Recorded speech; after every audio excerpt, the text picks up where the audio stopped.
for Drummond.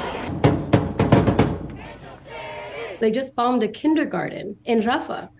There's no food, there's no what, it's just obvious genocide. It's not even a question. It's very important for me because I feel like I'm a very privileged person. I'm doing my dream job and getting to travel the world, but then I'm hyper aware of what's happening in Rafah at the moment.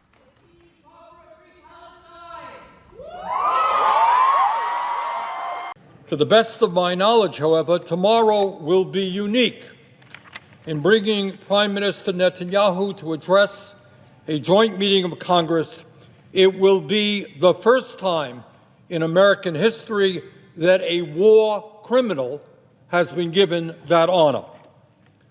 Frankly, this invitation to Netanyahu is a disgrace and something that we will look back on with regret. In our video for you today on the news, rapper and singer Drake calls for an immediate ceasefire in Gaza. U.S. Senator Bernie Sanders calls Israeli Prime Minister Benjamin Netanyahu a war criminal in response to Netanyahu addressing the U.S. Congress. Singer and writer Lauren Haregi talks about what's happening in Gaza. Actress Nicola Coughlan talks about Gaza and why wearing a ceasefire pin is important to her. Singer Mitski says at a show that there is no doubt that she's for a free Palestine. Actress Kirsten Dunst responds to Jonathan Glazer's Oscar speech in which he faulted Israel's government for its conduct in Gaza. And actress Jennifer Garner plays drums with a drummer wearing Palestinian attire. Let's get started with Bernie Sanders calling Israeli Prime Minister Benjamin Netanyahu a war criminal and responding to Netanyahu addressing the U.S. Congress. To the best of my knowledge, however, tomorrow will be unique in bringing Prime Minister Netanyahu to address a joint meeting of Congress. It will be the first time in American history that a war criminal has been given that honor. Frankly, this invitation to Netanyahu is a disgrace and something that we will look back on with regret. Madam President, I think we all agree that Israel had the right to defend itself against the horrific Hamas attack on October 7th. But Netanyahu's extreme right-wing government has, since that attack, waged what amounts to a total war against the entire Palestinian people, making life unlivable in Gaza and killing tens of thousands. These actions have trampled on international law, on American law, and on basic human values. It is absolutely irresponsible for us to turn our backs on one of the worst humanitarian disasters in modern history, especially when that disaster has been aided and abetted by U.S. taxpayer dollars and weapons. In other words, it's not just the Israeli government, it is us and our money and our weaponry as well. Since this war began, among a population of 2.2 million people, at least 39,000 Palestinians have been killed and 89,000 injured, 60% of whom are women, children, or elderly people. Most observers believe that the death toll is much higher because thousands of people remain buried under the mountains of rubble. Their bodies have not yet been recovered. Madam President, some 1.9 million people out of a population of 2.2 million have been driven from their homes. 90% of the population. Take a deep breath. 90% of the population driven from their homes.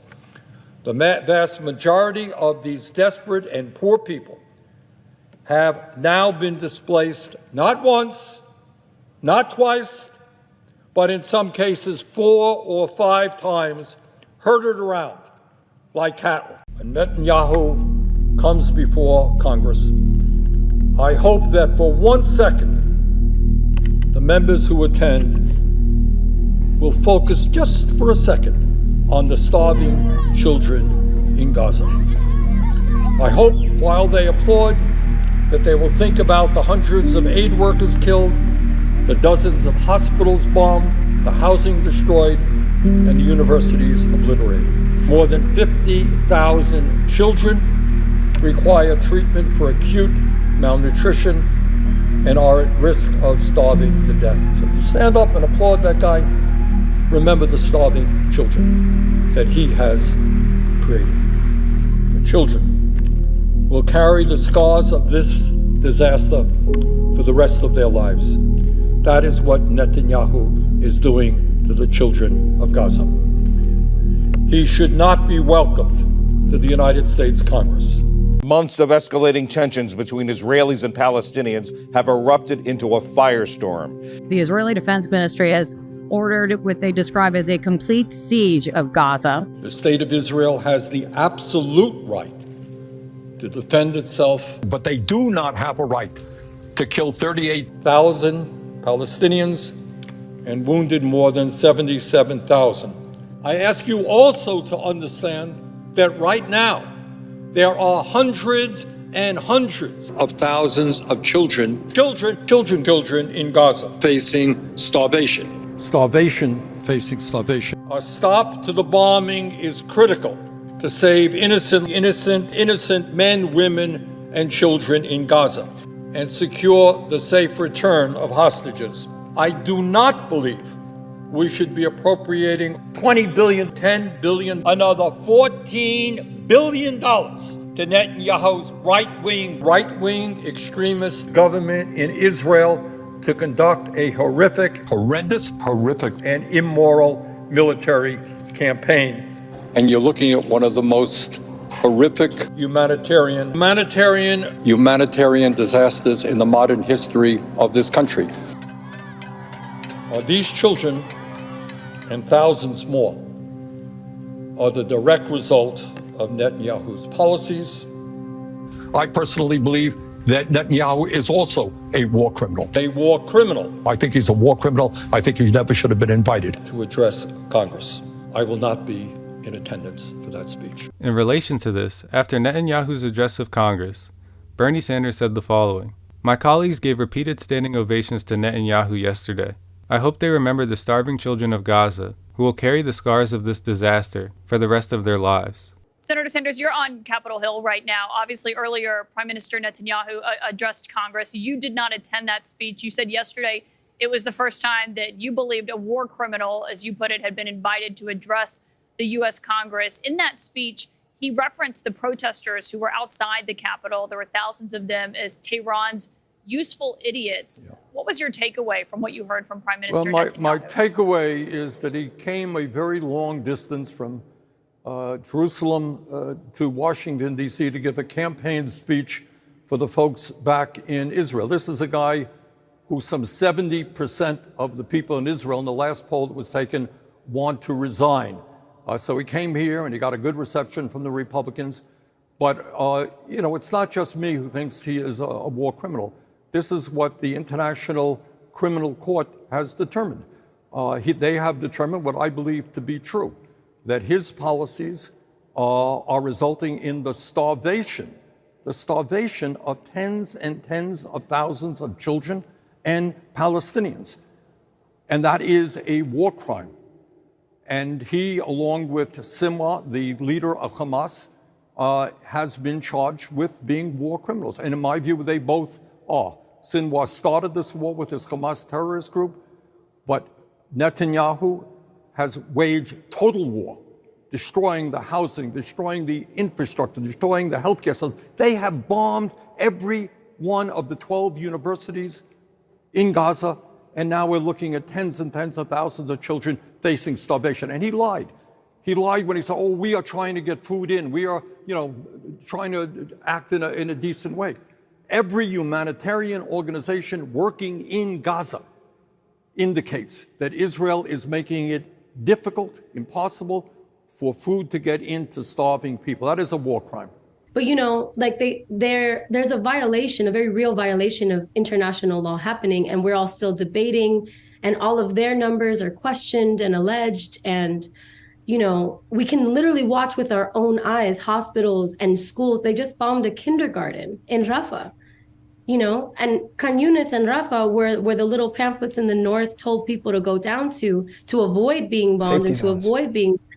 safety zones, quote unquote, but they're sniping people in safety zones. They're blocking humanitarian aid in all regards. There's no food, there's no what, it's just obvious genocide. It's not even a question. And still we're having debates and people are being silenced and being told that they can't call something a certain thing until it's in retrospect, until we're looking at it in the past tense. And I just don't believe that. I believe that the whole point of the Geneva Convention was to prevent genocide from happening ever again in the capacity that it did in World War II. And we could say like that was the intention. Obviously, it's optics is what we're all seeing. But because the people who are in control being able to pick and choose what is a valid or invalid breach of the Geneva Convention are the same powers that get to use this to destroy countries like Iraq and Syria, and just with impunity because of alleged things that end up not being true. Yeah. For example, when they alleged that there were weapons of mass destruction and there weren't. And we still decimated and murdered over 1 million Iraqis and destroyed their beautiful country just because we didn't agree with their culture and demonized their culture. Now let's get to Jennifer Garner playing drums with a drummer wearing Palestinian attire. We're drumming.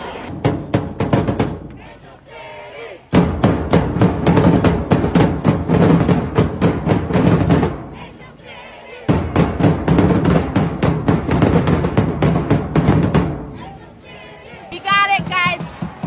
We got it, ACFC. Don't worry, it's covered.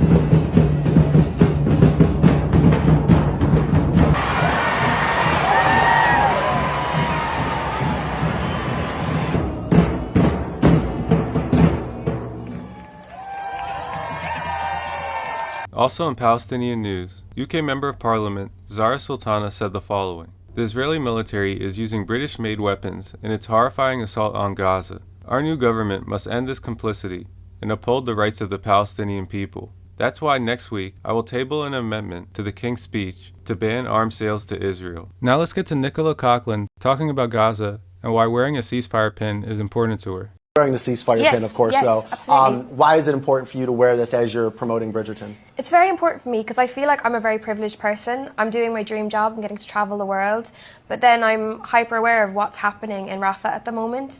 And my dad was in the Irish Army, which is a peacekeeping force. He was a member of the UN. So my family actually lived in Jerusalem in the late 70s, and he was part of UNTSO, the United Nations Truce Supervision Organization, I should say. So it was about brokering peace in the Middle East. So I feel very passionately about it. I'm Irish also, so it's sort of a different perspective. And I just feel like, yeah, if I have this global platform, which I do at the minute, I think if I can hopefully like raise funds for aid organizations. I have a fundraiser on my Instagram right now for Medical Aid for Palestine, and yeah, if people would like to donate to that or share it, I think it would be a wonderful thing to do. Now let's get to Mitski saying at a show that there's no doubt that she's for a free Palestine in response to someone asking her if she calls for a free Palestine. And then she goes on to say, "Free Palestine."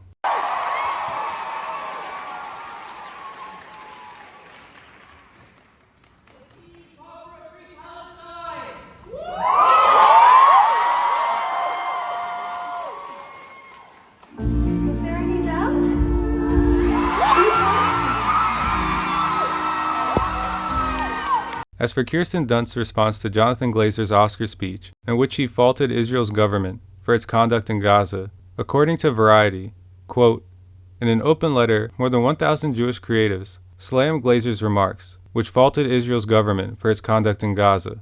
But Dunst was more receptive. My interpretation was, he was saying that genocide is bad," she says, unquote.